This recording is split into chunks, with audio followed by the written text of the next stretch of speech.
Hello ভাই। তো ঘুরতে ঘুরতে আমি এলিয়ংকে ফরেস্টে ঢুকেই গেছি। এইটা হইলো মানে এই যে আমি যে হাইওয়ে 3 দিয়ে আসছি তার ম্যাপ। তো আমি আছি হইলো আপনার এই ক্যাটালিনে ইনফরমেশন কিওস্কে। আমার প্ল্যান হইতেছে এদিক দিয়ে জাস্ট ড্রাইভ কইরা ওই মাথায় যত দূর যাওয়া যায় যাওয়া, কিন্তু ও আচ্ছা ওইদিকে হলো মাউন্ট ব্রিটন টেইল আবার এন্ডেড, কিন্তু এলিয়ংকে পিক ক্লোজড, এটাও ক্লোজড, অনেক কিছুই ক্লোজড। এদিকে একটা আছে, ন্যাচারাল পুলের পার্কিং আছে, ন্যাচারাল পুলটাতে যাওয়া যায়, আবার এদিকেও আছে। সো দেখি।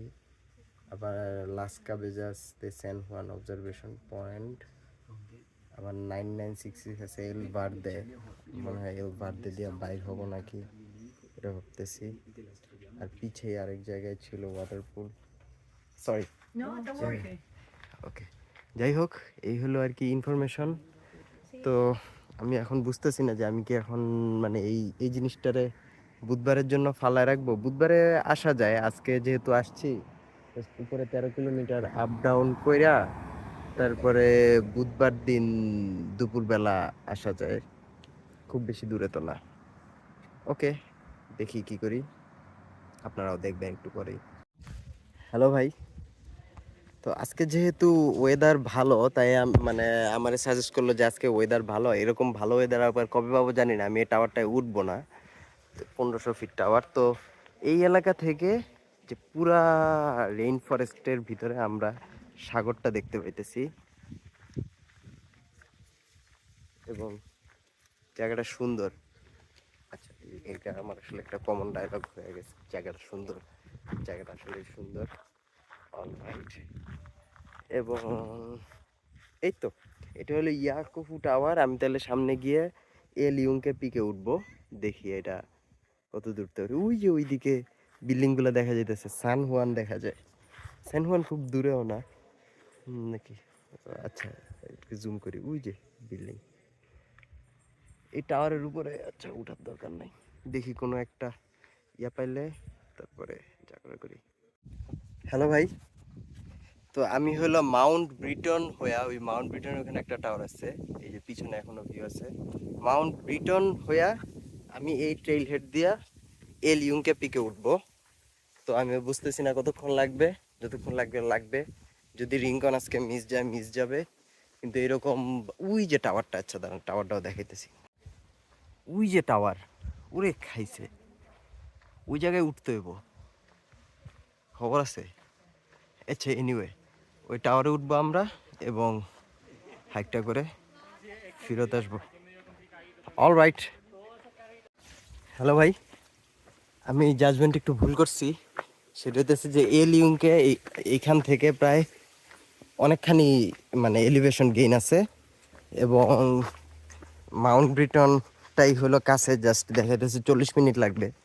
তো আমি জাস্ট, তো এইখানে আবার এটা পুরা এরকম সিঁড়ি সিঁড়ি করা। তো আমি দেখি এখন টাওয়ারে উঠতে কতক্ষণ লাগে। আরে হাইকিং তো স্টার্ট দিলাম না। তো ওদের কথা মতে যে এইখানে উপরে উঠতে 45 মিনিট লাগবে। আমার মনে হতেছে যে এটা হলো যে গ্লেশিয়ারে যেরকম লাস্টে পিক দেখছিলাম না, ওই রকম উঁচু, খালি উঠাই লাগবে আর উঠাই লাগবে। এনিওয়ে, যাই একটু শরীরে ঘাম ঝরাই, তারপরে গিয়ে তো ওই ন্যাচারাল পুলে একটু ডুবানোর ট্রাই করব। এখানে অনেকগুলি গাড়ি ছিল, সো অনেক মানুষ আসছে। ওকে, ঠিক আছে, ভিডিও তো দেখতেই থাকেন, আমি একটু হিসাব নিকাশ করে নিই আর এই ট্রেলটা উপভোগ করি। হ্যালো ভাই। প্রথমত ট্রেলটা উপরে উঠতেছে তো উঠতেছেই, কিন্তু সিঁড়ি সিঁড়ি করা না, কিন্তু আমরা অনেকখানি উঠতেছি। তবে পাকা হওয়ায় গ্রিপ নেওয়ার সমস্যা নাই।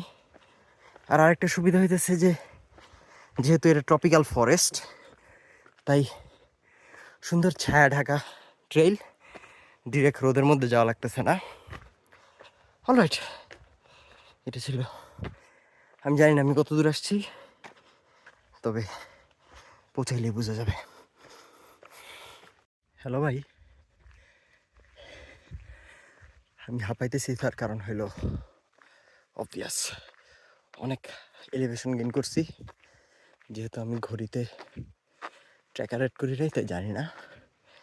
কিন্তু আমি ভিডিওটা মেনলি অন করলাম, আমাদেরকে আবার পাকা রাস্তায় উঠেছে, চিপা দিয়ে আই না।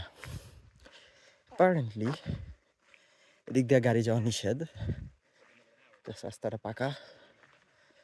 এবং এখানে যে দুই ভাগ হয়েছে, বামে গেলে এলিউঙ্কাই, ডাইনে গেলে মাউন্ট পিটন টাওয়ার। এলিউঙ্কাই পিক যাওয়ার রিস্ক নিব না, যদি না ওই দিন আবার করার তেল থাকবে না, যে মাউন্ট পিটন টাওয়ার থেকে ঘুরে আসি। ওকে, হ্যালো ভাই, টাওয়ারে ঢুকছি তো আবার নিচে নামার তেল নাই, তাই ওদিক দিয়ে ঢুকে এই যে এরকম সিঁড়ি পেছানো পেছানো জায়গায় জায়গায় জানালা করা, এবং একদম উপরে আরো মানুষ আছে।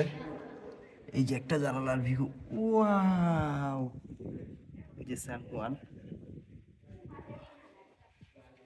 আমার মনে হয় ওই যে ওইটা হইলে এলিউঙ্কে পিক, মোবাইলের টাওয়ার বসে রাখছে। হ্যাঁ, যাই হোক আরো উপরে যাই। হ্যালো ভাই, তো এই যে এইদিকে হলো স্যান হুয়ান, ওইদিকে এল তোরো, ওদিকে লাকেতা, এবং এদিকে অনেক মানুষ।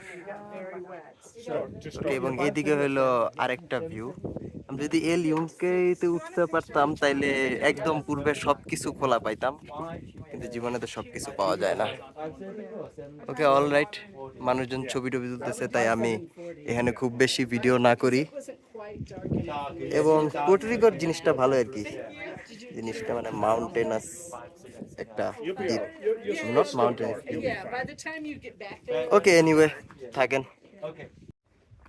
হ্যালো ভাই, দেখেন আমি তখনকার হাইকে গামছাটা নেই, এটা একটা বোকামি হয়েছে, বাট যাই হোক, এবার আমি গামছা নিয়ে যেতেছি। তো আমি যেটা দেখতে যাইতেছি সেটা হইতেছে কেব্রাদা হুয়ান দিয়েগো, মানে হুয়ান দিয়েগো ফলস। তো এটা হলো 10 কিলোমিটার মাইল, মানে কিলোমিটার মার্কারে এটা হলো 9.8। আমি একটু দূরে পার্ক করা লাগছে, হয়তো একটু ধৈর্য ধরে ওইদিকে স্টেক আউট করলে মানে ওইখানেই পার্ক করতে পারতাম।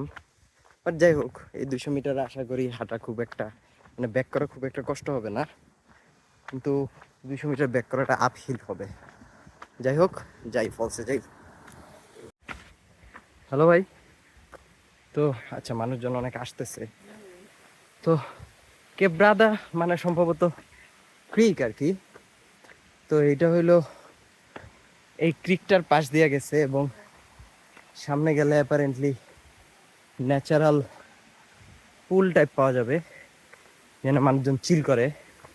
এবং এখানে যেহেতু জামা কাপড় একটু খোলামেলা পরে, তাই আমি ওইসব জায়গার ভিডিও করব না, চলে আসছি। এই যে দেখেন মানুষজন। ওকে, অলরাইট, থাকেন। হ্যালো ভাই, তো এখানে থামার পরে লক্ষ্য করলাম মানুষ আর একটু পরে সেকেন্ড আরেকটা ফলে আছে, দেশের খইয়া ছড়ার মতো, নাকি খইয়া ছড়া যদি আমি যাইনি, যে একটার পর একটা আসতে থাকে। তো আমিও উপরে যাইতেছি আস্তে আস্তে, দেখি বেটারটাই কত বেটার। অলরাইট, থাকেন, আমি উঠতে থাকি এক হাতে ফোন ধরে, আসলে উঠাটা ঝামেলা। হ্যালো ভাই, আমি চলে আসছি, এই যে দেখেন এখানে কত মানুষ। তো আমি আর বেশি ভিডিও করব না, এবং এটা অনেক উঁচা ঝর্ণা। হ্যালো ভাই, তো আমি এই যে এই ঝর্ণায় ভিজলাম, মানুষজন জামা কাপড় খুলতেছে, সো একটু উপর করে ধরি। এখন যাওয়ার পথটা আর একটু বেশি প্যারা হবে, তার কারণ হইতেছে যে আমার জুতা ভিজা, মানে স্যান্ডেল ভিজা, শরীর থেকে টপ টপ করে পানি পড়তেছে। গাড়িতে গিয়া জামা কাপড় পাল্টায় বসা লাগবে নাকি বুঝতেছি না, কারণ গেঞ্জিটা শুকায় যাবে কিন্তু প্যান্টটা তো শুকাবে না। যাই হোক, আমার ইউংকাই ন্যাশনাল ফরেস্টের ভ্রমণ শেষ, এখন আর কোথাও থামাথামি নাই, সোজা রিংকনের দিকে গাড়ি ছুটাবো। তারপরে দেখি কত দূর যাইতে পারি। কয়টা বাজে? দুপুর 2টা বাজে, গাড়ি পর্যন্ত যাইতে এখন আধা ঘন্টা লাগবে। ওকে, বাই।